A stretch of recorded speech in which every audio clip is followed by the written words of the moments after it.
Après une très solennelle préparation, Israël fut amené par Moïse tout près de la montagne, que cependant il ne devait pas essayer de gravir. Des bornes avaient été placées alentour, et Dieu descendit au sommet dans le feu.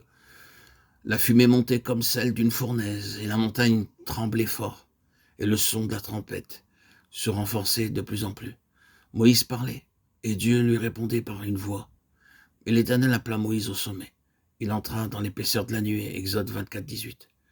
Ce qui paraissait était si terrible qu'il dit « Je suis très effrayé et tout tremblant ». Hébreux 12, 21. Était-ce là le même Dieu que celui qui, en Horeb, avait écouté avec tant de patience les refus, les craintes, les hésitations de celui qui l'appelait? Comment lui avait-il parlé alors si librement? Dans sa grande miséricorde, Dieu voile sa face lorsque son enfant fait les premiers pas. Par la suite, et lorsque le moment est venu, il révèle quelque chose de sa sainteté autant que l'instrument peut en supporter. Et cette révélation, c'est que l'Éternel est un feu consumant. Peut-être bien des chrétiens ont-ils, comme Moïse, rencontré l'Éternel au mont Horeb, où Dieu s'est révélé à eux comme une flamme, brûlant leur cœur, ainsi que dans le buisson. Ils ont marché avec Dieu dans l'obéissance de la foi, et annoncé le message de la délivrance aux âmes encore dans l'esclavage. Ils ont appris à se confier en Dieu à l'heure du danger. Ils chantent le cantique de victoire. Et dans les épreuves qui leur sont survenues, ils ont fait l'expérience de la puissance du calvaire pour changer les eaux amères de la vie propre en eau douce, celle de la vie céleste.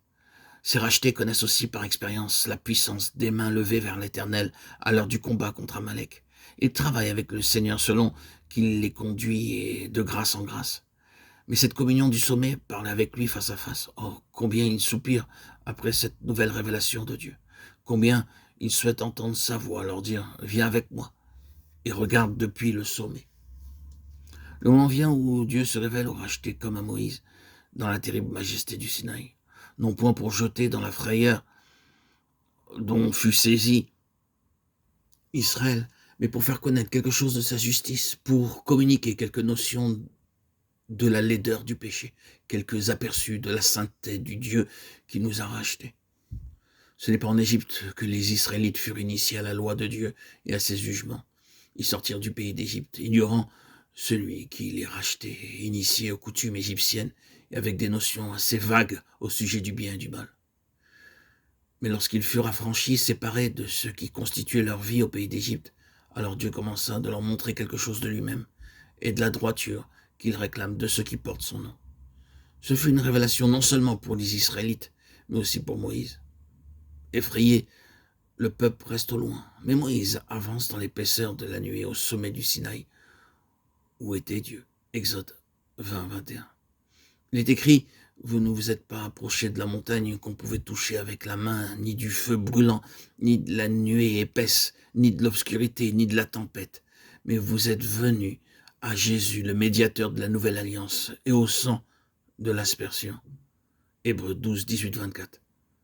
À tous les degrés de notre vie spirituelle, nous pouvons entrer dans le Saint des Saints à cause du sang répandu au calvaire. Et nous pouvons nous approcher dans l'assurance de la foi, le cœur purifié des souillures d'une mauvaise conscience. Mais avant que nous connaissions Dieu face à face, il arrive qu'il s'approche de nous, enveloppé d'épaisses ténèbres. Non point le genre de ténèbres qui recouvrit le pays d'Égypte, mais des ténèbres du sein desquelles il parle et juge nos vies. Lui, le saint et le juste, jusqu'à ce que tous les détails de ses vies soient en harmonie avec ce qu'il demande.